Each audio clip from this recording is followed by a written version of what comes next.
안녕하세요. 선형 제어 개론이라고 이름을 붙인 강의를 시작해 보도록 하겠습니다.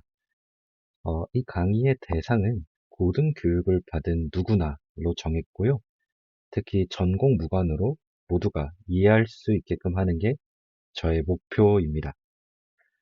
실제로 이 제어, 특히 개론 성격의 기초 제어 이론에 대한 이 과목은 실제로는 대학교, 특히나 이공계, 특히 공대의 3학년 학생들 정도가 들을 수 있는 전공 심화 과목입니다. 그래서 사실 굉장히 수식이 많고 실질적으로 대학교 1학년에서 2학년까지의 선수 과목을 어느 정도 이해를 해야만 들을 수 있는 과목인데요. 저는 약간 그렇지 않고도 최대한 수식을 적게 씀으로써 좀 모두가 제어란 이런 것이구나. 우리가 제어라는 것을 좀 어느 정도 이해하고 이 제어의 전문적인 엔지니어나 연구자와 함께 일할 수 있을 정도의 수준으로 제어를 아는데 좀 제가 목적을 두고 있습니다. 최대한 쉽게 수식 없이 한번 이 제어라는 과목을 제가 설명을 한번 드려보도록 노력을 해보겠습니다. 이 제어라는 것은 도대체 뭘까요? 제어라는 것. 실질적으로 우리가 굉장히 많이 듣는 단어입니다. 내가 누구를 제어한다. 특히 영어로는 control이라는 말을 쓰는데요. out of control. 나는 제어에서 벗어나 있어. 통제에서 벗어나 있어. 이런 말도 되게 많이 들어보셨을 거예요. 이 제어라는 과목은 굉장히 쉬운 질문에서부터 한번 시작을 해볼 수 있습니다. 아주 간단한 실생활의 예에서부터 시작을 해볼 수 있는데요. 한번 간단한 질문 한 가지로 시작해 볼게요. 우리가 있는 방이 하나 있다라고 가정을 해보죠. 방이라는 게 있고, 요즘 추운데, 현재 온도가 한 15도 정도로 되어 있는 약간 으슬으슬한 방이라고 합시다. 추울 수도 있고요. 나는 이 방의 온도를 목표치까지 한번 올려보고 싶은데요. 이 목표 온도를 한 23도 정도라고 해보죠. 더 올리면 보일러비가 많이 나올 테니까요. 그래서 어떠한 나의 목표 조건이 하나가 있고, 현재 측정되는 값이 하나가 있습니다. 그리고 목표치가 하나가 있어요. 그래서 이 현재 값에서 목표 값까지 바꾸는 이 미션을 하나 만들죠. 그러면은 내가 현재 온도에서 목표 온도까지 방온도를 올린다고 할 때, 얼만큼의 열을 가해야 할까? 라는 질문을 할 수 있습니다. 실제로 그냥 보일러, 스위치, 그냥 이 온도 조절기를 돌림으로써 되는 그런 게 아니라 내가 제어 어떤 엔지니어 또는 연구자가 되어서 현재 온도에서 목표 온도까지 얼만큼의 열을 가해야 이게 내가 원하는 시간 동안 이 현상이 이루어질 수 있을까라는 질문에서부터 이 제어라는 건 시작을 합니다. 온도라는 게 조금 와닿지 않는다 하면은 좀 더 쉬운 사례로 한번 가볼게요. 우리 주차장에 가로 주차되어 있는 차들이 있을 수도 있고, 아니면 우리 눈앞에 어떤 박스가 있을 수도 있고요. 어쨌든 어떤 물체가 평지에 이렇게 있다고 합시다. 그리고 사람이 이거를 한번 민다고 생각을 해볼게요. 내가 이걸 미는데, 현재 위치가 여기이고, 목표 위치가 여기일 때, 여기서 여기만큼 움직이려고 할 때, 사람은 얼마나 힘을 줘야 될까? 여기 보면은, 이걸 또 한번 글로 표현해 보면, 현재 위치에서 내가 목표로 하는 위치까지 물체를 옮기고 싶다. 이럴 때 얼만큼 힘을 줘야 될까?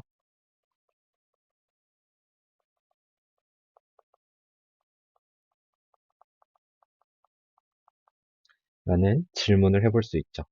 이것도 똑같이 현재 위치, 목표 위치, 또 얼만큼 내가 무언가를 줘야 할까? 라는 게 굉장히 중요합니다. 현재, 목표, 얼만큼. 이게 되게 중요하고요.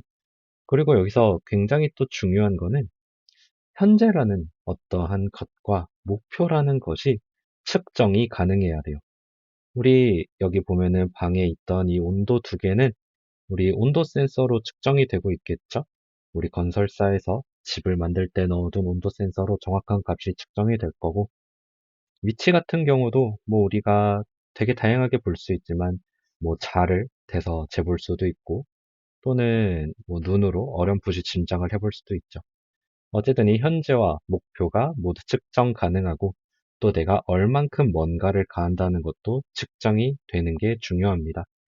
실제로 위에 있는 열을 얼마나 가한다는 우리 뭐 가스비나 전기로 내려면은 국가에서 이걸 측정하고 있겠죠. 어떠한 측정할 수 있는 그러한 계측기가 있다는 거고, 실제로 여기서 사람이 얼마나 힘을 준지는 조금 측정하기는 어렵지만, 실제로 우리가 제어를 한다고 하면 이 사람한테 뭔가의 센서를 부착할 수도 있겠죠. 어쨌든 굉장히 중요한 것은 현재의 무언가와 목표의 무언가를 측정할 수 있어야 하고, 또 내가 가해지는 뭔가 좋아야 한다는 것도 측정이 돼야 된다. 이게 이 제어의 아주 기본적인 질문에서부터 시작되는 아주 중요한 키포인트들입니다.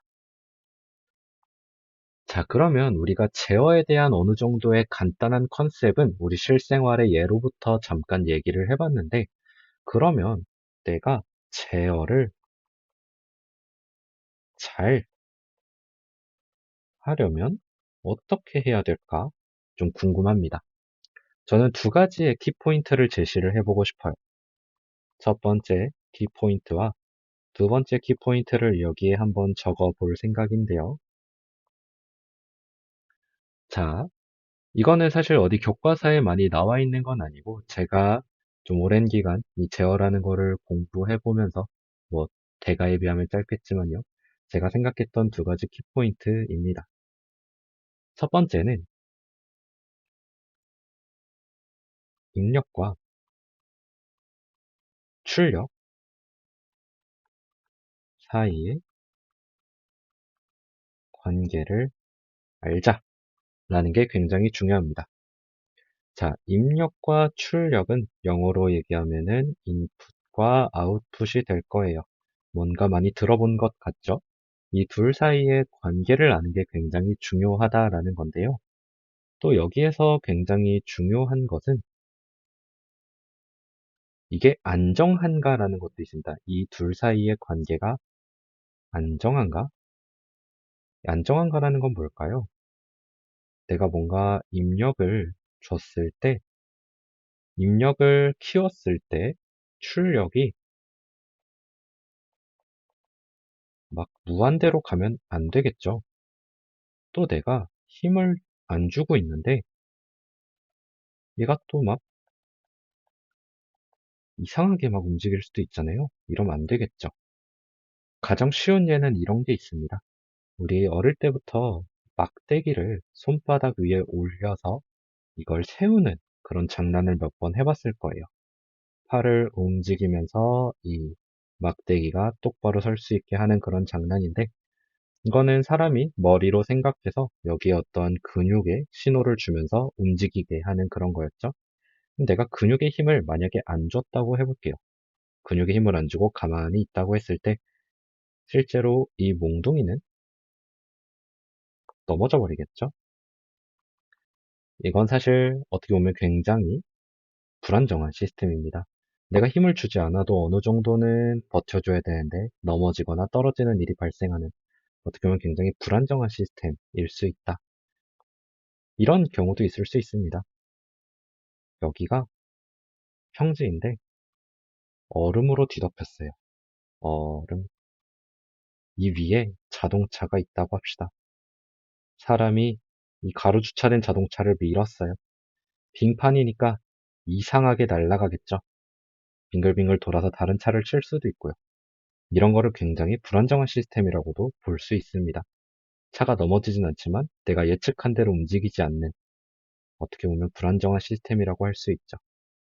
이제 이러한 상황이 발생하지 않는지, 내가 입력한 만큼 출력이 어느 정도 예측되는 상황으로 이 입력과 출력 사이의 관계를 알 수 있는지, 라는 게 이 첫 번째 키포인트입니다.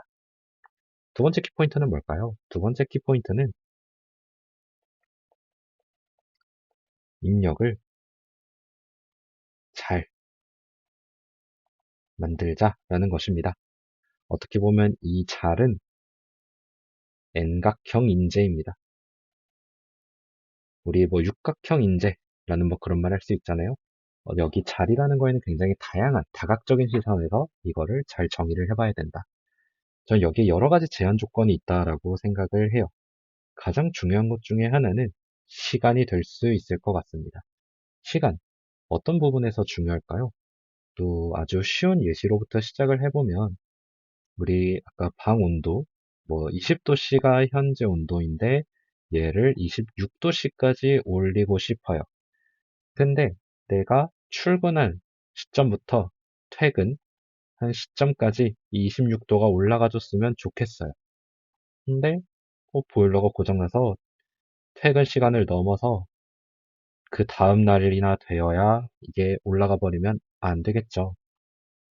그러면 나는 내가 원한 시간만큼 내 퇴근의 시점만큼 이 온도가 잘 올라갔으면 좋겠어요. 이런 부분에 있어서 시간이라는 부분이 굉장히 중요하다라고 저는 생각을 하고요. 그 다음에는 또 이런 관점을 볼 수 있습니다. 떨림이라는 부분인데요. 이 떨림이라는 부분은 어떤 것이냐? 예를 들어서 내가 카트를 하나 밀 거예요. 카트를 하나 밀어서 이 위치에서 이 위치까지 이동을 시키고 싶은데 하필 여기에 물건이 너무 많이 쌓여 있었네요. 이게 떨림이 심하면 어떨까요? 이 물건이 다 떨어져 버리겠죠, 이동하는 시간 동안. 굉장히 부드럽게 가는 것도 어떻게 보면은 중요한 이 자리라는 벡터에 영향을 미치는 게 아닐까 싶습니다. 또 하나, 아까 위에서 보였던 것처럼 안정적인 게 굉장히 중요한데요. 다시 방온도로 돌아와서 우리가 20도씨에서 24도씨까지 온도를 올리고 싶은데 내가 스위치를 켰는데 온도가 막 올라가서 100도씨가 되어버렸어요. 뭐 이게 나중에는 이렇게 떨리다가 24도로 될 수도 있지만 이미 이 순간에 우리는 다 익어버리겠죠. 그러면 안 되니까 안정적인 게 중요하다. 발산하지 않는 내가 예측 가능한 범위 내에서 제어되는 게 굉장히 중요하다라는 것입니다. 입력을 잘 만든다는 건 이러한 것들을 고려하면서 만들어야 된다라는 것. 그 외에도 너무나도 많은 팩터들이 있는데 저는 이 두 가지 팩터를 일단 주요한 키포인트로 잡고 싶습니다. 입력과 출력 사이의 관계를 아는 것, 입력을 잘 만드는 것. 이 잘이라는 거는 시간도 고려하고 떨림도 고려하고 안정성도 고려하고 그 외에 너무나도 많은 것들을 고려하면서 잘 만들어야 한다라는 게 제가 생각한 아주 키 팩터입니다. 그러면 우리 다음 페이지에서는 이 키 팩터들에 대해서 조금 더 자세히 한번 들어가 보도록 하겠습니다.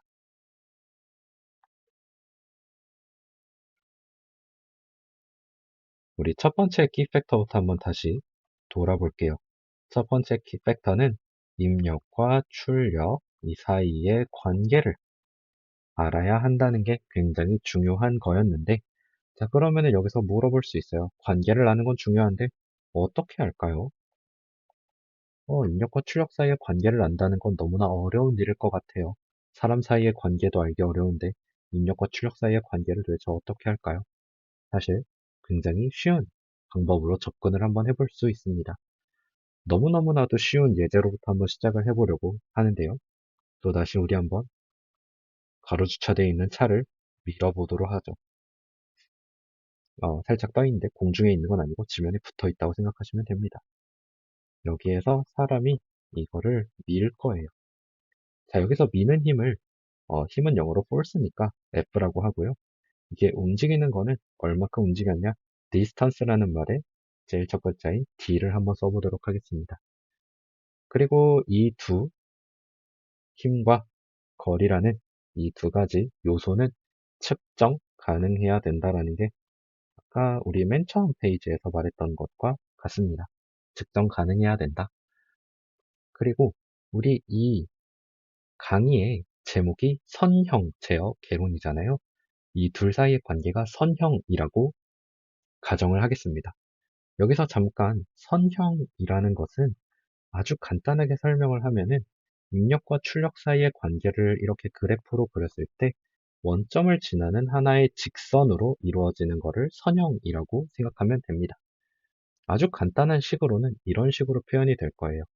입력 F가 있고 출력 D가 있는데 이 둘 사이의 관계에 딱 하나의 파라미터, 이 네모 박스 쳐진 이 파라미터가 곱해지면은 이 둘 사이의 관계가 선형이라고 할 수 있습니다. 여기서 X축은 F고 Y축은 D가 되겠고. 자, 이 정도의 수식은 우리 모두가 이해할 수 있겠죠? 자, 그러면은 여기에서 내가 너무 알고 싶은 건, 자, 그래서 이 네모가 뭔데, 이 네모가 뭐가 돼야 F와 D 사이의 관계를 나타낼 수 있는 건데, 라는 게 너무너무 궁금합니다. 우리는 아주 간단한, 한번 초등학생 때 정도의 수준에서 한번 간단한 실험을 해볼게요. 이 둘 사이의 관계가 측정이 된다고 하니까 한번 조금씩 힘을 넣어보면서 거리를 재보죠. 한번 1N을 넣어볼 거고요. 이때의 거리를 지켜보니까 2미터가 됐다고 가정을 잠깐 할게요. 또 2N의 힘을 넣었더니 이게 4미터가 움직였대요. 또 3N의 힘을 주었더니 이게 6미터를 움직였다고 합니다. 그럼 이 F와 D 사이의 관계는 어떻게 될까요? F와 D 사이에 여기에 들어가는 네모의 값은 딱 봐도 알겠죠? 이거는 2잖아요. 그래서 이 입력과 출력 간의 관계는 2를 곱해주면 되는 그런 관계이다. 내가 힘을 주면 2배만큼 움직이는 아주 간단한 관계이다. 라는 것을 알 수가 있습니다. 너무 간단하죠? 그래서 약간 자존심이 상하는 분들도 있을 텐데요. 그러면은 조금 살짝 어려운 걸로 한번 가보죠. 자, 이번에는 힘을 3N, 5N, 7N 넣어줄 건데요. 이렇게 넣었더니 3N의 힘을 넣었더니 거리가 5.694만큼 갔대요. 5만큼 넣었더니 디스턴스가 9.49만큼 갔네요. 또 D가 7만큼 넣었더니 13.286만큼 넣었대요. 아니 그러면은 나는 이 두 사이의 관계를 어떻게 알지? 위에 있는 예제 같은 경우는 2를 곱하면 되겠지를 알고 있는데 이 둘 사이의 관계는 사실 눈으로 보면 잘 보이지 않아요. 어떻게 할 수 있을까? 저라면 한번 요런 걸 해볼 것 같아요. 한번 D의 값을 F로 한번 나눠보고 싶습니다. 이렇게 한번 해봤어요. 5.694를 3으로 나눠보고 9.49를 5로 나눠보고 13.286을 7로 한번 나눠봤는데 나눠보니까 1.898이라는 값이 나왔네요. 간단하게 계산기를 두들려보니까 이러한 결과가 나왔는데요. 그러면은 이게 네모겠구나 라는 거를 아주 쉽게 알 수 있죠. 그래서 이 둘 사이의 관계는 1.898F가 D가 되겠다. 이렇게 입력과 출력 사이의 관계를 알 수 있구나. 아주 간단한 방법으로는 출력에 측정된 값을 입력으로 나누어 봤더니 이 둘 사이의 관계가 되는 이 값을 알 수가 있구나 라는 걸 우리가 아주 쉽게 깨달았습니다. 너무나도 쉽게 알 수 있는 그런 방법인데요. 그러면 이제 아주 쉬운 방법으로 입력 출력 관계를 알아보는 방법을 보았으니 조금 이 둘 사이의 관계를 부르는 방법에 대해서 한번 얘기를 해볼게요. 방금 우리가 네모에 박스를 곱했던 게 있는데 여기에 입력이 들어가면 출력이 나온다고 볼 수가 있어요. 이거는 우리가 방금 봤던 네모 곱하기 F가 D로 되는 것과 같은 모양입니다. 보통 제어에서는 이런 거를 이런 식으로 봅니다. 입력은 인풋이라고 하고 보통 시간에 따라 변하는 U라는 그러한 영어 알파벳을 써서 표현을 하고요. 출력은 아웃풋이고 이거는 시간에 따라 움직이는 Y라는 값을 많이 사용하곤 합니다. 그리고 이 가운데에 있는 이 박스가 알려져 있지 않으면 우리는 이런 거를 블랙박스라고 말하곤 해요. 그리고 이 사이의 관계가 알려져 있으면 이거는 입력과 출력 사이에 펑션이라고 부르는 경우도 있고 모델이라고 부르는 경우도 있고 네트워크라고 부르는 경우도 있습니다. 또 제어에서는 이런 것들을 모두 통틀어서 입력과 출력 사이를 이어주는 이 박스를 전달 함수라고도 부릅니다. 영어로는 transfer function이라고 부르는데요. 이 transfer function을 표현하는 방법들은 수학적 방법들의 이름은 되게 너무나도 많은데요. 가장 대표적인 것으로는 선형 시스템의 경우에는 라플라스 트랜스폼이라는 게 있습니다. 이건 약간 이공계 학생들을 위해서 잠깐 짚어주는 용도라고 생각하시고 그 외에는 왜 이렇게 어려운 용어 알려줘 하면 그냥 이런 게 있구나 하고 넘어가시면 됩니다. 네, 라플라스 트랜스폼이 있고 그리고 스테이트, 스페이스, 글씨가 이상해서 다시 지우고 갈게요. 스테이트, 스페이스, 모델이라고 하는 경우도 있고 트랜스폼이라고 하는 경우도 있고 이거는 이제 이산화 되어 있을 때 컨티뉴어스 타임이 아닐 때 쓰는 방법인데요. 그리고 그 외에도 굉장히 많이 있습니다. 이런 식으로 전달함수를 표현하는 굉장히 수학적인 방법들이 많이 있다라는 게 있고 입력은 input 또는 u의 t, 출력은 output y의 t 이런 식으로 표현하는 경우들이 있다라는 거를 잠깐만 짚고 가도록 하겠습니다.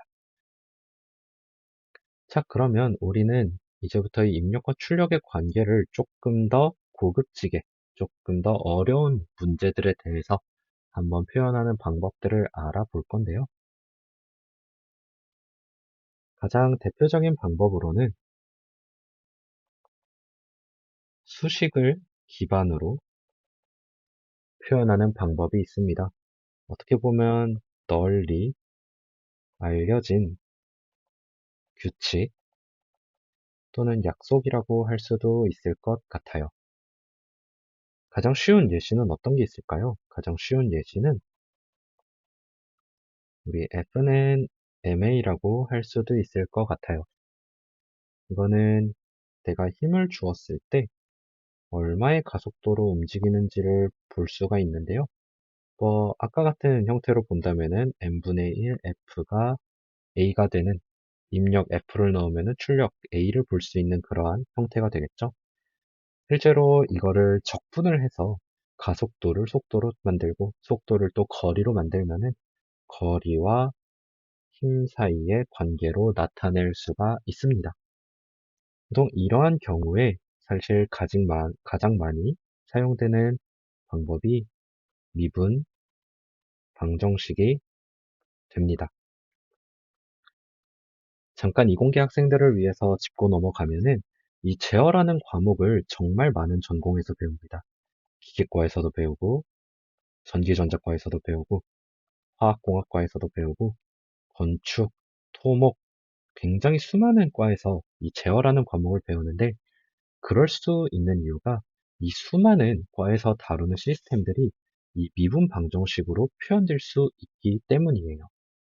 실제로 기계공학과에서 가장 많이 쓰이는 방법은 mx 더블 다 플러스 cx 다 플러스 kx가 홀스라는 이 매스 스프링 댐퍼로 이루어지는 이 아주 간단한 선형 미분 방정식이 있는데 이 형태가 이 제어의 가장 기틀이 되는 한 가지 식이라고 볼 수가 있습니다. 이제 전공자분들이 아닌 분들은 이 얘기가 너무 어려워할 텐데 그러면은 몰라도 괜찮습니다. 여기까지는요. 오늘의 강의에서는 이렇게 어려운 얘기는 하지 않을 거고 요 정도에서 그냥 F 이퀄 ma라는 힘은 가속도로 나타내어지는 이러한 식을 이용해서 힘과 거리를 나타낼 수도 있고 어쨌든 이렇게 널리 알려진 수식을 이용해서 입력과 출력 사이의 관계를 정의할 수 있구나. 그리고 입력과 출력을 측정할 수 있으면 이 사이에 이 m이라는 값을 우리가 뭔진 모르지만 알 수는 있겠구나. 추정할 수 있겠구나 라는 거를 알고 있으면 될 것 같습니다. 그 다음에는 데이터를 기반으로 하는 방법이 있어요. 데이터를 기반으로 하는 것. 사실 위에서도 이 힘이라는 데이터를 알고 가속도라는 데이터를 알고서 이 m이라는 데이터를 알아내는 그러한 방법이 있는데요. 여기 같은 경우는 입력과 출력이 정확히 정의되어 있지 않은 수학적으로 표현이 어려운 그러한 관계들을 얘기를 해요. 이런 거 같은 경우는 뭐가 있을까요? 실제로 예시를 들어보면은 사람의 어떤 근육 힘으로부터 내가 그 웨이트 트레이닝 기구 있죠? 헬스장에 있는 기구를 무게를 조절을 해주고 싶다. 뭐 이런 제어를 하고 싶다고 생각을 해보죠. 근육 힘을 측정해서 이거를 입력으로 받아서 이 헬스장 기구의 무게를 조절하는 로봇을 만들고 싶은데 사람 근육 힘으로부터 헬스장 기구의 무게 사이의 이 관계를 수학적으로 정의하기는 너무 어려워요. 사람마다도 다를 거고, 뭐 헬스장 기구를 어떻게 설계하냐에 따라서 다를 거고, 이 기구를 어떻게 잡느냐에 따라서 다르겠죠. 이런 경우엔 어떻게 할 수 있을까? 사람 근육에다가 이렇게 사람 팔이 있으면은 여기에다가 이 근육의 힘을 측정하는 센서들을 달 수가 있습니다. 이런 센서들, EMG라고 하는 그런 센서 신호를 받을 수가 있는데 이거를 받고서 이 데이터를 수집하고 또 이때의 헬스장 기구의 무게를 같이 측정하면서 이 사이의 관계를 기계학습이나 아니면은 뭐 퍼지 로직도 있을 수 있고요. 그 외에는 뭐 딥러닝 방법도 쓸 수 있고 정말 수많은 방법을 이용해서 데이터를 기반으로 모델링을 하는 방법이 있습니다. 특히나 이러한 데이터 기반의 방법은 어떻게 보면은 비선형 시스템, 우리 아까 선형이라고 했던 이 원점을 지나는 입력과 출력 사이의 관계가 원점을 지나는 아주 이런 간단한 관계가 아니라 너무나도 어려운 관계, 뭐 이런 식으로 돼 있다거나 실제로는 이것보다 더 어려운 아니면 뜨문뜨문 되어 있는 이러한 너무나도 어려운 시스템에 대해서는 이렇게 데이터를 기반으로 모델링을 하는 방법이 있습니다. 실제로 요즘에는 이러한 방식이 좀 더 많이 쓰이는 것 같아요. 우리가 만들고 있는 로봇이나 어떤 자동화 장치들이 점점 어려워지고 뭔가 불확실한 그러한 상태이니까요. 오늘은 그래도 이 수식 기반의 방법을 조금 더 많이 써볼까 하는데요. 그 다음 페이지로 한번 넘어가 보죠.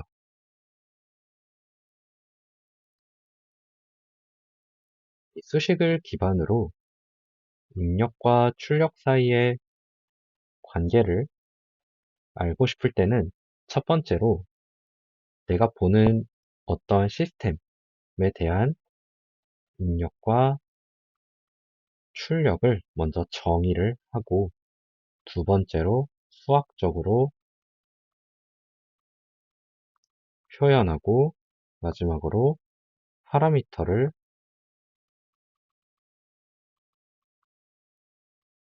찾는 이 세 가지 스텝으로 이루어집니다. 예를 들어서 우리가 계속 아까부터 보았던 이 평평한 지면 위에 있는 물체를 옮기는 것에 대한 미션을 한번 보도록 하죠. 실제로 여기에는 F라는 힘이 들어왔을 거고 여기에는 D라는 움직임으로 움직이게 될 텐데요. 제가 이걸 잠깐 X라고 표현을 해볼게요. 그리고 이 물체는 M이라는 어떠한 질량값이 들어오게 되겠죠. 이게 실제로 수학적으로 표현을 하면 잠깐 어렵겠지만 이런 식으로 표현이 되고요. 이게 라플라스 트랜스폼이라는 형태를 지나면은 이 F와 X라는 값 사이에는 MS제곱분의 1이라는 이런 수학적 표현이 가능하게 됩니다. 그리고 X랑 F를 우리가 측정 가능하기 때문에 우리가 모르는 이 M이라는 값을 찾게 돼요. S는 뭐예요? 라고 물어볼 수 있는데 이거는 라플라스 트랜스폼에서 쓰이는 변수인데요. 그냥 제가 설명하고 싶은 거는 사실 이런 건 아니라 입력과 출력, 입력과 출력 이 두 가지를 알고 내가 모르는 한 가지 파라미터를 찾기 위한 방법들이 있어야 된다는 겁니다. 수학적 표현까지는 되었지만 파라미터를 어떻게 찾지라는 미궁에 빠지게 된다는 것이죠. 실제로 여기에는 정말 다양한 실험 방법들이 존재합니다.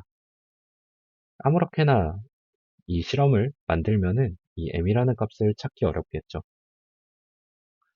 어떤 의미냐면 실제로 이 x랑 f의 관계가 이러한 관계예요. 뭐 m이 1이라고 하죠.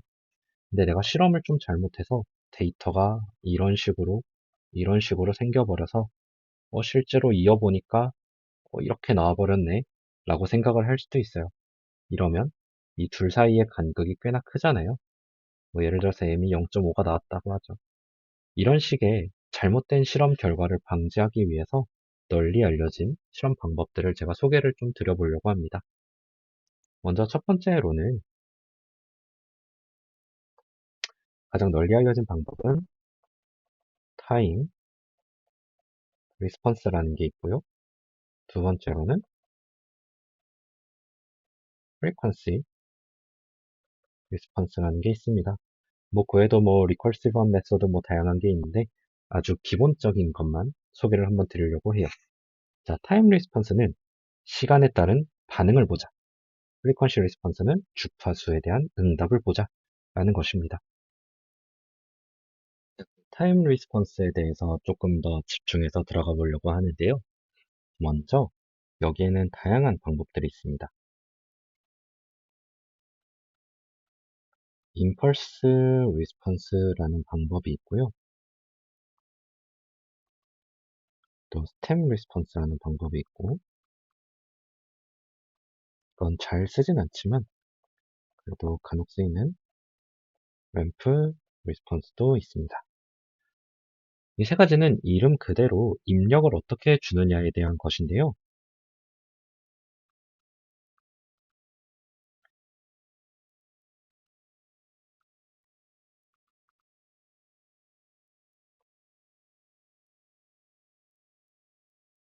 이런 식으로 입력과 출력이 있을 때 어느 순간에 입력을 한번 이렇게 아주 짧게 탕 때리는 반응을 줄 수 있습니다. 입력을 줄 수 있습니다.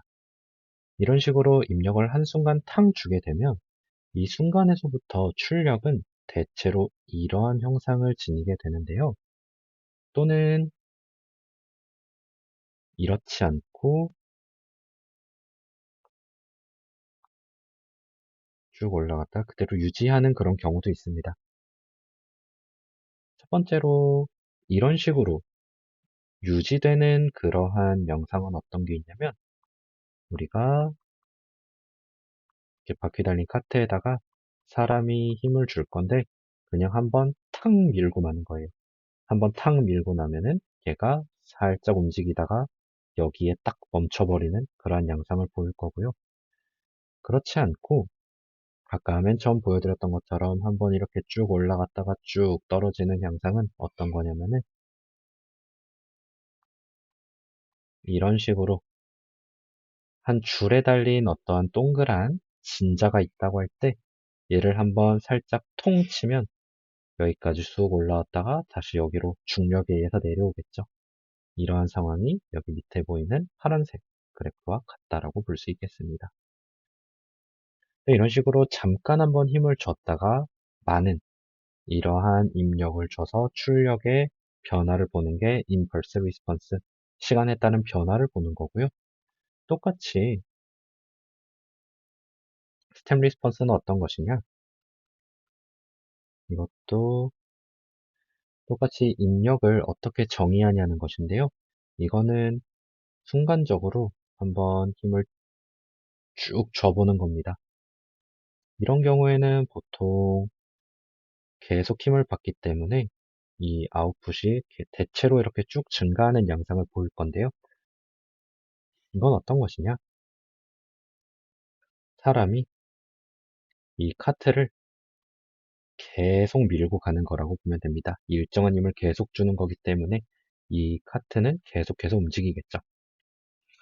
마지막으로 램프 리스폰스는 뭘까요? 램프 리스폰스는 여기에다가 그냥 똑같이 그림을 그릴게요. 램프 리스폰스는 이렇게 계단 모양이 아니라 쭉 경사로 모양으로 가는 힘을 주는 시간이 지남에 따라 힘을 계속 세게 주는 그런 양상이고요. 이러면 출력은 가속을 받아서 계속 올라가게 될 겁니다. 이런 거를 이제 램프 리스폰스라고 합니다.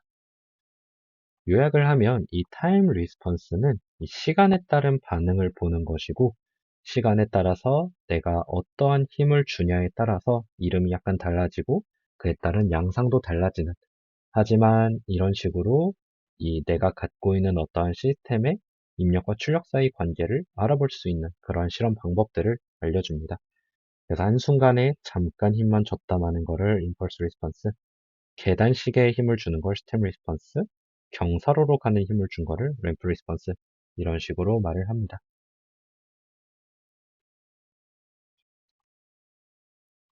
그럼 두 번째로는 우리 frequency response에 대해서 얘기를 해볼 건데요. 이 frequency response의 가장 기본적인 내용은 바로 이것입니다. 너무 어려울 수도 있는데 하나씩 볼게요. 이 sinusoidal steady state input output이라는 것은 어떤 것이냐? 먼저 sinusoidal이라는 것은 우리 한 번쯤은 들어봤을 텐데 이 sine이라는 어떤 함수에 대한 내용입니다. 그래서 이 sine이라는 함수는 앞에 곱해진 계수가 있을 수 있는데요. 예를 들어서 a 곱하기 sin의 wt라는 걸로 되어 있으면 이거는 최대 a 그리고 최소 마이너스 a라는 값을 사이로 계속해서 같은 주기와 같은 크기를 반복하는 이러한 함수를 의미합니다. 시간에 따라서요. 이러한 사이너소이달 인풋을 주었을 때 사이너소이달 아웃풋이 나오는 것을 관찰하는 게 이 프리퀀시 리스폰스의 가장 기본적인 내용인데요. 예를 들어서 우리가 a sin wt를 입력 u로 주었다고 하면은 y는 이런 식으로 표현이 되고요.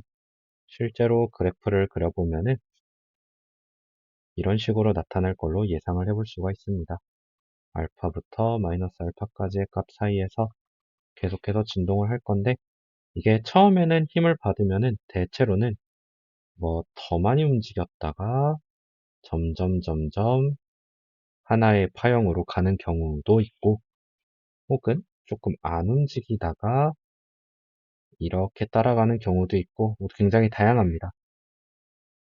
아무튼 이 주기 W라는 값은 동일하고 앞에 있는 매그니튜드, 이 크기가 달라지고 약간의 딜레이가 생기는 이러한 양상으로 기대가 되는데요.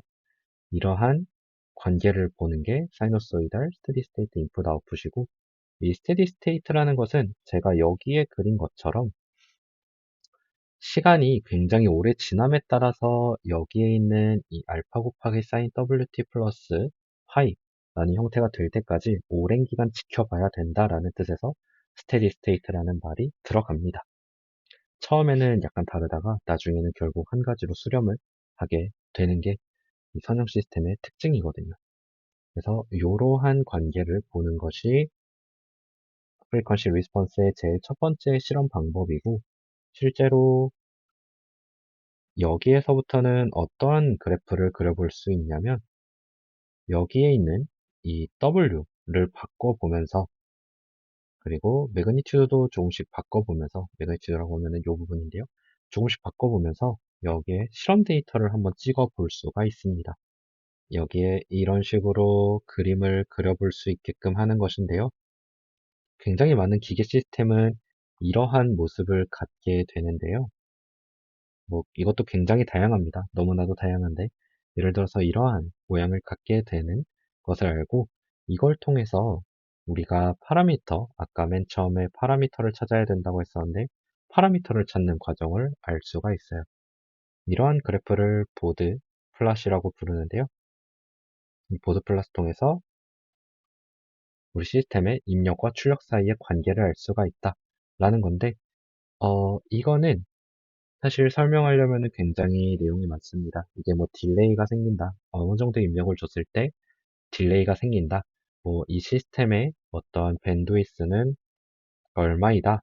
라는 그런 너무나도 많은 정보를 갖고 있는 너무나도 중요한 그래프이고 표현 방식인데 이거를 자세히 설명하려면은 또 대학교 1학년 수준의 내용이 필요하기 때문에 자세한 것은 넘어가고 간단하게 요약을 하면 이 frequency response라는 것은 어떠한 정해진 파형의 입력과 출력 관계를 보면서 이 주파수 단에서 어떠한 크기와 어떠한 주기 변화가 나타나는지 보는 그러한 과정이다 라고만 보시면 될 것 같습니다.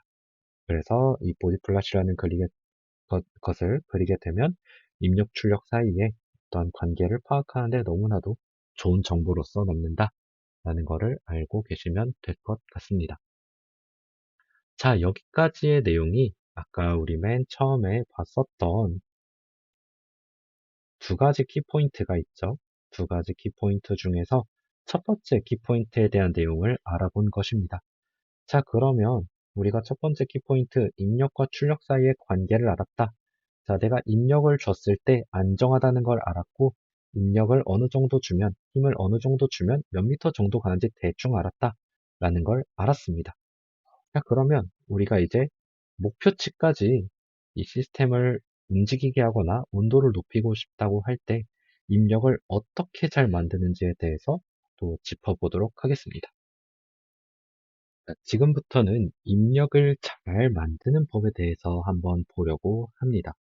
입력과 출력 사이의 관계는 어느 정도 만들었으니, 자, 그럼 입력을 잘 만들면 내가 원하는 어, 물체의 위치를 원하는 데까지 움직일 수 있게 되겠죠. 자, 그럼 우리 계속 나오던 그림을 하나만 그려볼까요? 평지에 조그만 카트 같은 게, 뭐 자동차 같은 게 하나 있고, 사람이 밀어서 얘를 움직여서 목표한 데까지 가게 하자라는 부분인데요. 자, 먼저 우리 입력과 출력 사이의 관계를 다시 한 번만 나타내 볼까요? 자, 입력이 있고 출력이 있고요. 입력은 U라고 하고 출력은 Y라고 하고요. 실제 이것들은 시간에 따라 변하는 것이기 때문에 이렇게 쓸 수 있지만 편의상 잠깐 없애 보겠습니다. 가운데 있는 이 입력과 출력 사이의 관계를 나타내는 이 박스는 우리가 지금까지 계속 박스로 나타냈지만 제가 G라는 잠깐 이름을 붙여 볼게요.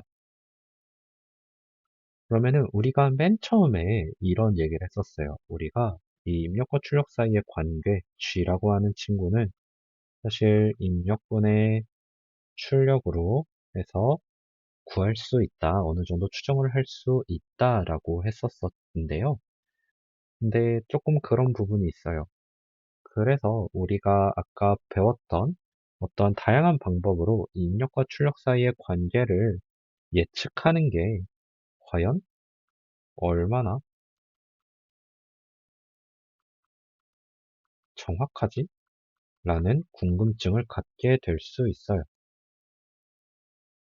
한번 이렇게 생각해 봅시다.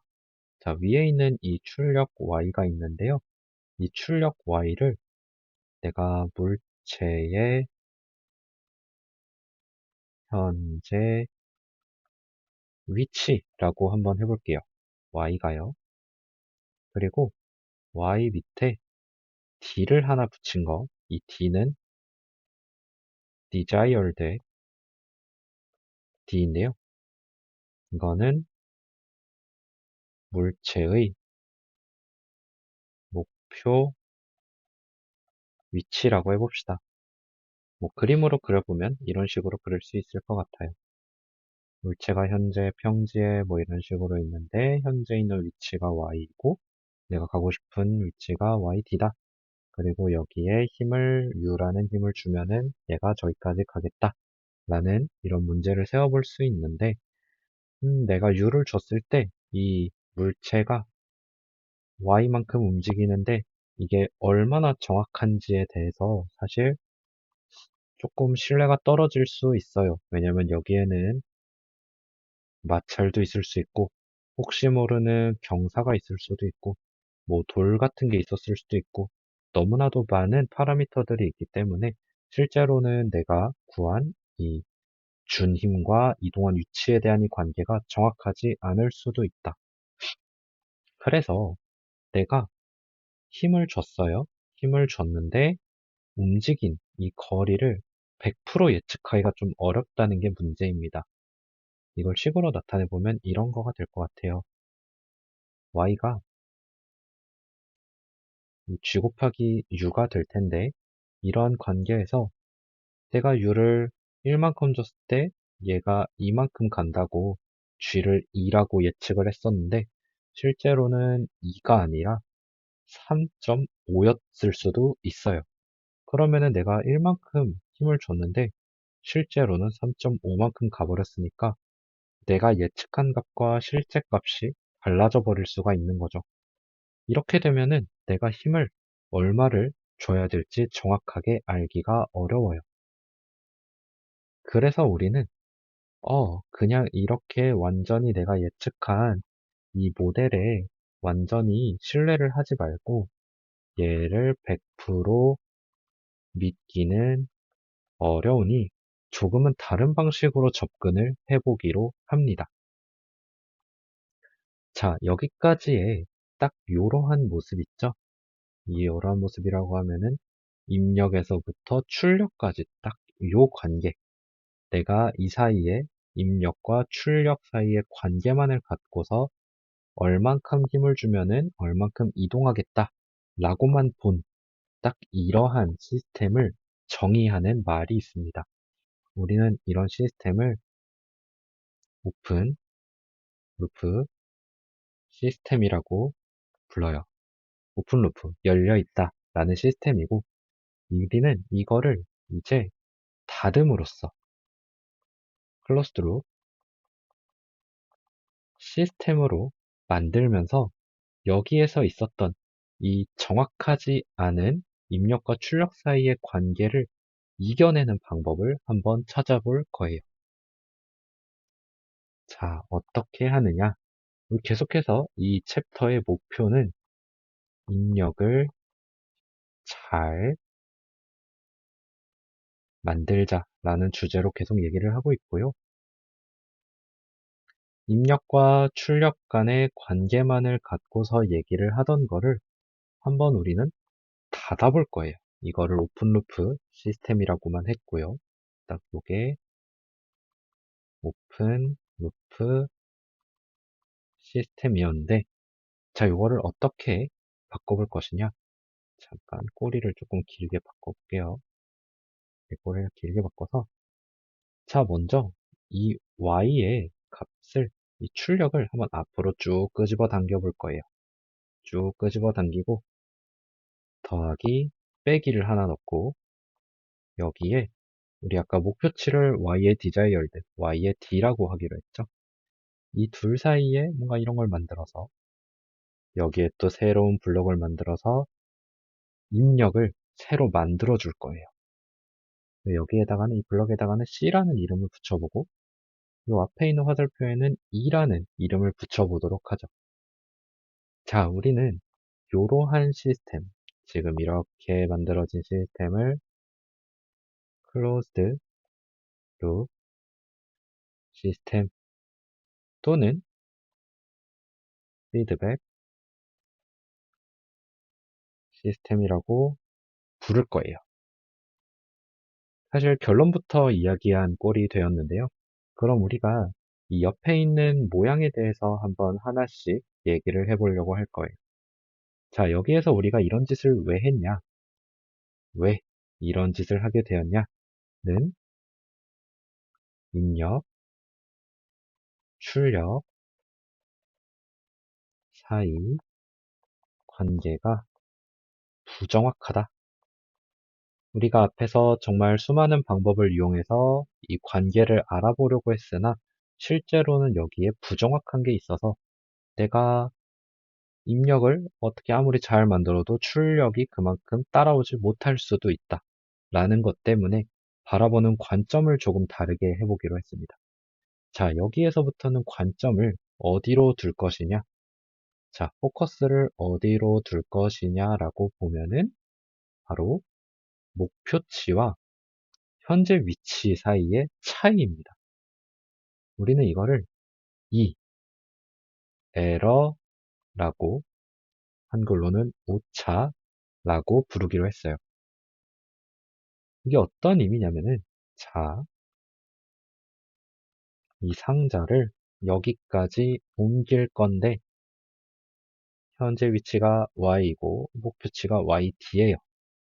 아이고, 이게 힘을 너무 많이 줘가지고 여기까지 가버렸네. 그러면은 여기가 또 y가 될 텐데, 그럼 다시 여기로 보내줘야지 라는 생각을 할 수 있겠죠. 이런 식으로 내가 얼만큼의 힘을 주더라도 이 둘 사이의 간격만큼만 계속 모니터링 하면서 힘을 주면은 조금 더 쉽지 않을까? 이 입력 출력 사이의 관계가 약간 부정확하더라도 잘 될 수 있지 않을까라는 생각을 하게 된 겁니다. 그러면 이제 이거를 어떻게 정의를 하느냐? 가장 키포인트는 이 부분이고요. 이 에러를 바탕으로 U라는 녀석을 만들어 줄 거예요. 그러니까 우리가 아까 보여줬던 이 평지에 있는 카트를 목표치 YD까지 보내기 위해서 주는 힘 U를 이 둘 사이에 간극을 갖고서 만들어주는 내용이고요. 그러면은 U는 에러에다가 뭔가 이 C라는 거를 곱해서 정의를 하게 됩니다. 그러면 이제 이 C를 어떻게 설계하지가 굉장히 중요한 부분이 되고요. 이거는 아주 기본적인 제어 엔지니어 또는 제어 과학자들이 하는 아주 중요한 그리고 기본적으로 되는 생각입니다. 이 입력을 어떻게 설계할 것인가, 그리고 이 입력을 설계하는 데 중요한 키포인트로 목표치와 현재 위치 사이에 오차를 이용한다 라는 것. 이게 바로 피드백 시스템의 아주 기본이 되는 그러한 생각들인데요. 자, 그럼 이제 이거를, 이 C를 어떻게 설계하는지를 바로 다음 장에서 알아보도록 하겠습니다. 자, 이번 페이지부터는 계속 입력을 어떻게 잘 만들 것이냐를 보면서 이 부분에 한번 집중을 해볼 건데요. 자, U가 C 곱하기 2다. 사실 C라는 친구는 굉장히 수많은 것들의 조합이 될 수 있습니다. 얘는 어떤 조합이라고 해볼게요. 자, 왜 조합이라고 했냐? 한번 보도록 하죠. 자, 첫 번째, 이 U 곱하기 C2, 한번 네모라고 쳐볼게요. C 대신에. 자, C에다가 뭐를 하면 가장 쉬울까? 이거의 컨셉은 아까도 그렸지만 딱 이런 겁니다. 상자를 여기까지 옮길 거야. 그리고 만약에 여기 있으면 또 상자를 여기까지 옮길 거야. 상자가 가까이 왔어. 그럼 여기까지 더 옮겨줄 거야. 상자가 여기까지 왔어. 그러면 더 옮겨줄 거야. 상자가 완전히 여기에 왔어. 그러면 안 움직일 거야. 라는 것입니다. 이거는 계속해서 에러가 될 거고요. 여기에 가해지는 힘은 U가 되겠죠.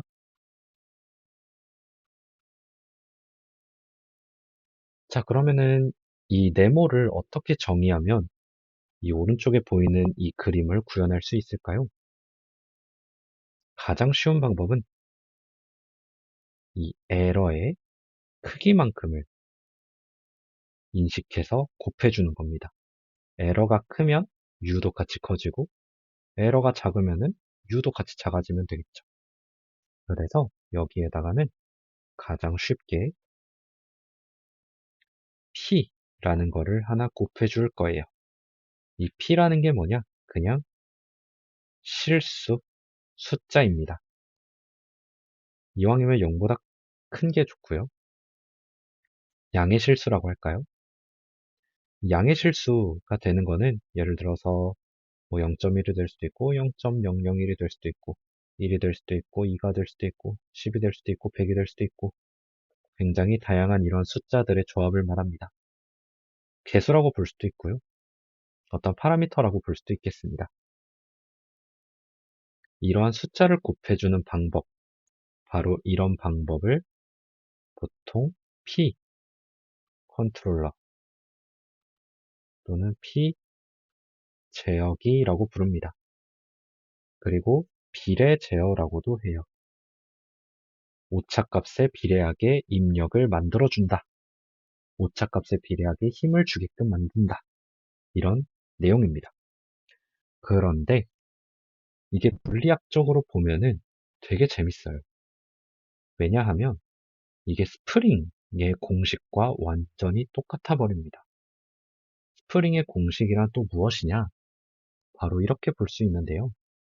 어떠한 물체가 스프링에 걸려 있어요. 중력이나 이런 건 상관없다고 생각하고요.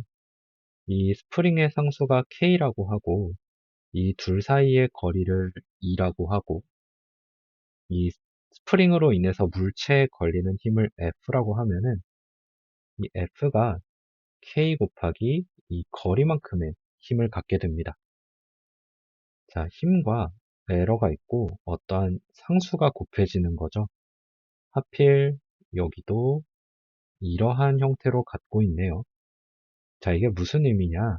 그냥 에러에다가 이렇게 하나의 숫자를 곱한 형태는 스프링처럼 계속 진동을 하게 됩니다. 예를 들어서 지금 이렇게 스프링이 오른쪽 그림처럼 매달려 있으면 한번 쭉 당겼다가 올리면은 여기로 갔다가 또 여기로 갔다가 여기로 갔다가 하면서 계속 진동을 하겠죠. 어떠한 마찰이나 중력이나 이러한 외부의 힘이 없다고 하면요. 그래서 우리는 이렇게 아주 간단하게 제어기를 설계를 했지만 결국에는 목표치에 멈추지 못하고 계속 진동하는 현상을 보게 돼요. 근데 나는 목표치에 정확하게 멈추고 싶어요. 우리는 정확한 목표 도달을 너무나도 원합니다. 자, 여기에 이제 추가적으로 들어가는 항이 하나 생기는데 바로 d 곱하기 에러의 닷입니다. 이 에러의 닷은 미분이라고 생각하면 돼요. 미분이라 함은 만약에 에러가 거리였다고 하면 이의 닷은 속도가 된다라고 생각하시면 됩니다. 이의 더블 닷은 가속도겠죠? 뭐 여기서 등장하진 않겠지만 이렇게 보시면 될 것 같고요. 자, 그러면은 이거는 갑자기 뜬금없이 왜 미분이 나오고 뭐 D라는 게 나오냐라고 물어볼 수 있는데 D는 똑같이 아까의 P처럼 그냥 양의 실수가 들어왔다라고 생각하면 됩니다. 0보다 큰 어떠한 숫자가 들어왔다고 생각하면 되고요.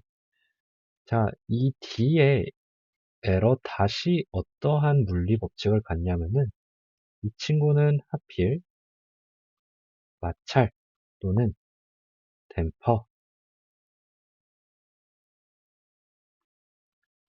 댐퍼라는 물리적 특성을 가진 현상과 같은 효과를 냅니다. 자, 그러면은 우리가 이러한 상상을 해볼 수 있어요. 앞에 있는 친구는 탄성력을 가진 효과, 스프링의 효과를 내주고 이 뒤에 있는 항은 어떠한 마찰과 같은 현상을 내준다. 속도에 비례해서 약간 멈추게 해준다라고 보면 됩니다. 그래서 주변에 있는 것들을 잠깐 지우고 이렇게 보면은 앞에 있는 비례 제어기는 스프링과 같은 효과를 내고 이 뒤에 있는 거는 어떤 마찰과 같은 힘을 낸다고 보면 됩니다. 즉, 이 앞에 있는 비례 제어기라고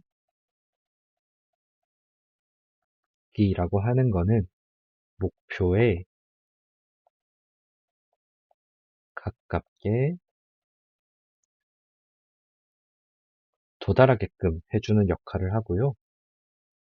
이 미분 제어기는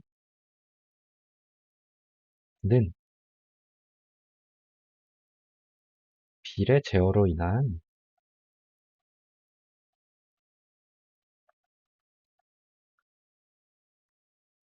진동, 보통 오실레이션이라고 하는데요. 오실레이션을 줄여서 멈추게 하는 역할을 지닙니다. 그래서 이 미분 제어기가 있고 없고의 차이가 굉장히 큰데요. 간단하게 그림을 하나 그려보면 여기가 목표치라고 해봅시다. 얘가 Y의 디자이어드고 우리가 이 지점부터 시작을 했다고 쳤을 때 보통 비례 제어기만 있으면은 이러한 현상을 볼 수도 있고요. only의 경우에는 그렇고 D가 있는 경우에는 되게 다양한데요. 이렇게 올라갔다가 수렴하는 경우도 있을 수 있고, 이렇게 가는 경우도 생길 수 있습니다. 둘 다 P, D인데, 이러한 상황에서 이 위에 있는 게 아래에 있는 것보다 D의 숫자가 작을 수 있습니다. 왜냐면 D가 크면 클수록 브레이크가 걸린다는 것이고, 그러면은 이 올라가는 게 여기 처음에 시작되는 이 부분이 조금 더 천천히 올라가겠죠. 뭐 이런 식으로 물리적으로 해석을 할 수 있는데요. 너무 어려운 분들은 그냥 이게 스프링이고 댐퍼의 효과, 브레이크의 효과를 내는구나 라고 생각을 하면 되실 것 같습니다. 근데 간혹 이런 경우가 있어요. 저희가 Y의 디자이어를 두고 여기까지 내 목표치를 도달하고 싶은데 이 댐퍼를 넣어도 계속 멈추지 못하고 계속 진동하는 경우가 있을 수도 있습니다. 이러한 경우에 이 에러를, 이 진동하는 부분을 계속 없애고 언젠가 얘가 여기에 이렇게 쭉 도달하게끔 하기 위해서 추가로 넣는 파라미터가 하나가 있는데요. 바로 그 파라미터가 아시는 분은 아시겠지만 적분 제어기입니다. 이거는 적분 제어기라고 부르는데요. 이 친구 같은 경우는 우리가 보통 이런 식으로 말을 합니다. 바로 steady state error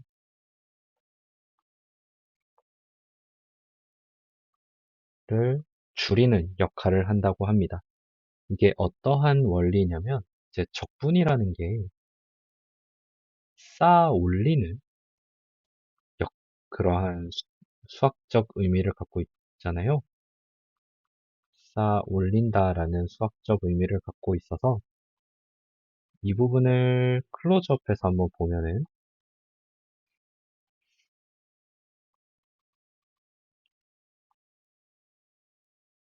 이렇게 계속 진동하고 있던 부분이 이만큼 에러가 쌓이고 또 이만큼 에러가 쌓이고 또 이만큼 에러가 쌓이고 이만큼 에러가 쌓이는 게 반복되는 거를 저 적분 제어기를 넣음으로써 줄어들게 되는 효과를 갖게 됩니다. 왜냐하면 여기에 쌓여있는 이 면적만큼의 힘을 더 줘서 얘가 안으로 들어가게끔 만들어준다고 생각하면 돼요. 여기에 있는 면적이 영향을 준다라고 생각을 하면 됩니다.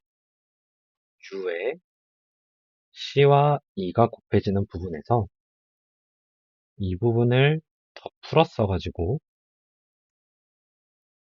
비례 제어기, 미분 제어기, 그리고 적분 제어기까지 들어가는 구성을 한번 보았는데요. 이거는 스프링, 이거는 브레이크, 이거는 적분의 역할을 해주는 그런 것을 보았고, 우리는 이들의 조합을 합쳐서 PID 컨트롤러 또는 PID 제어 또는 PID 제어기라고 하는 분들도 있고요. 이런 식으로 표현을 하게 됩니다.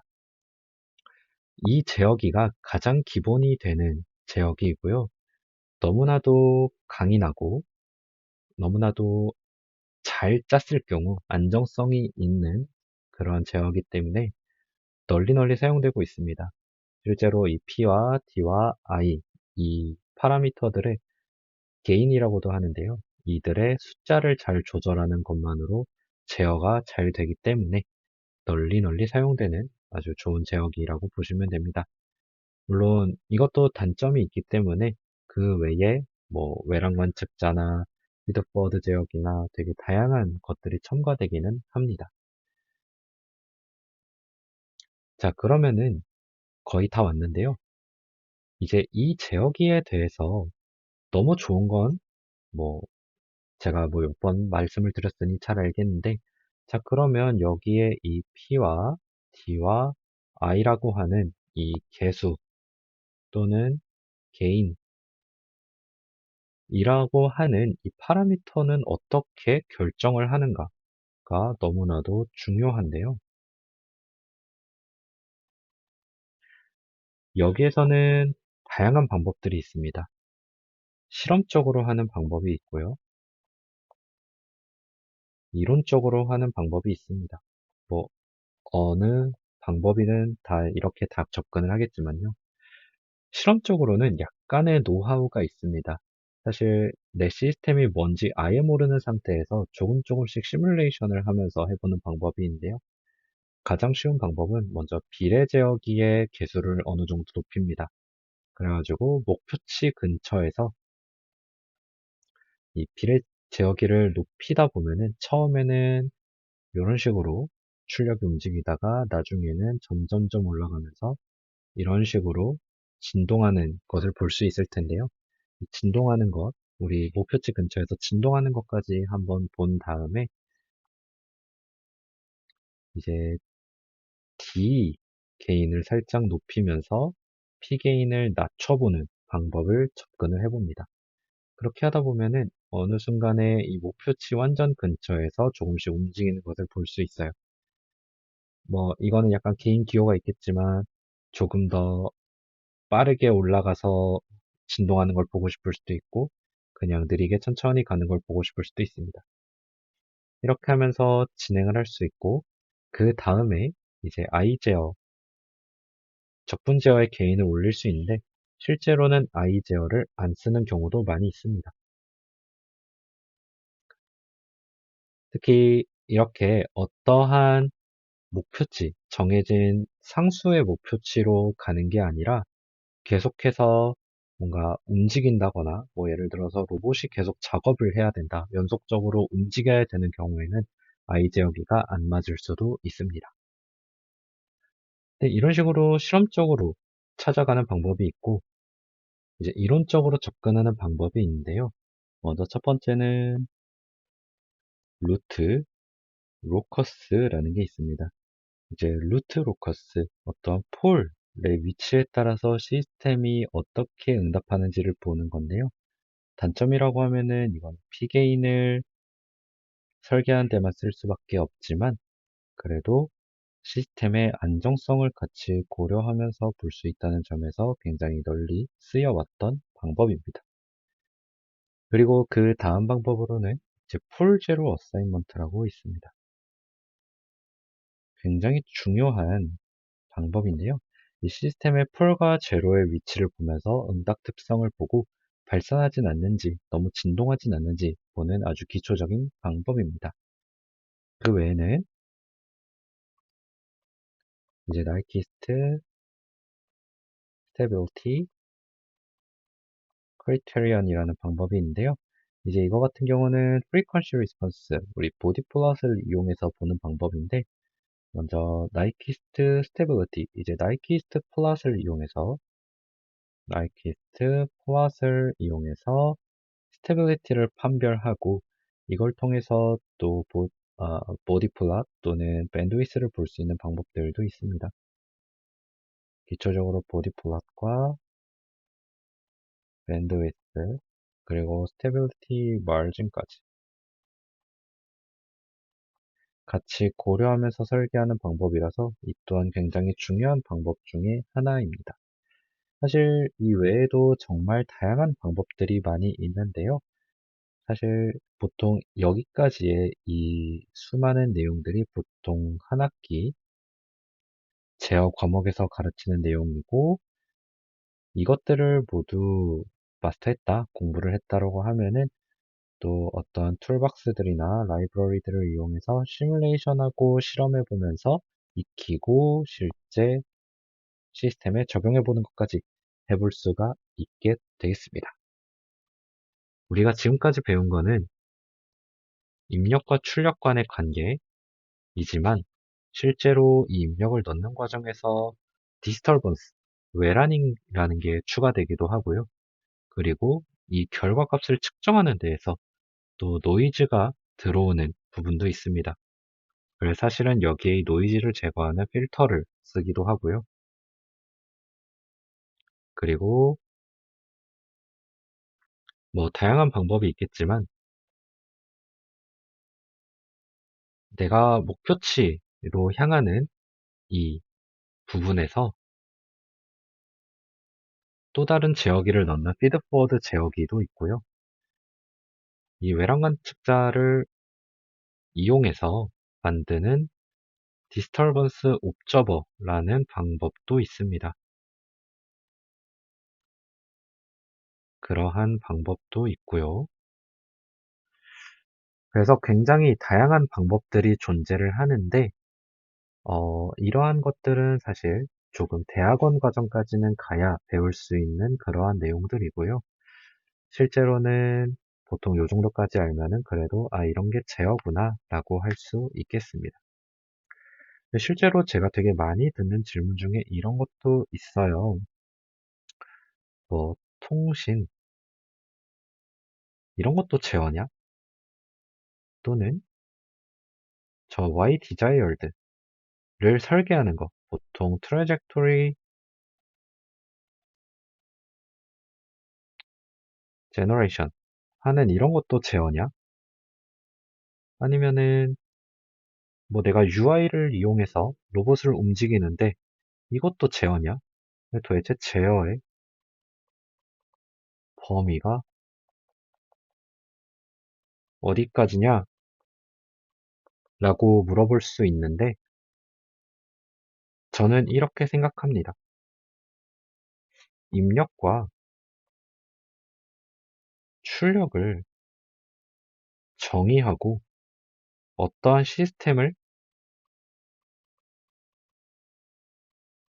제어할 수 있다면 그리고 입력과 출력이 뭐 측정 가능하고 내가 바꿀 수 있는 파라미터라면 이거는 내가 다 제어라고 부를 수도 있겠다. 위에서 배웠던 조금 그 입력과 출력을 설계하는 그런 방법론적인 PID 제어기를 만들고 하는 것과는 조금은 다를 수 있겠지만 그래도 입력과 출력을 정의하고 측정 가능하고 시스템을 움직이는 뭔가를 내가 컨트롤하는 거라면 이거는 다 제어라고 일단 부를 수는 있겠다. 물론 접근 방법은 다르겠지만 뭐 저는 그렇게 생각을 합니다. 그래서 여기까지가 제가 생각한 최대한 수식이 적은 제어 개론의 강의였고요.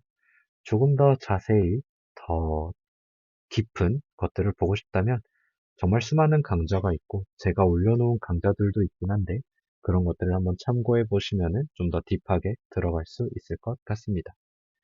궁금하신 것들은 여기에 댓글로 남겨주시고요. 여기서 강의를 마치도록 하겠습니다.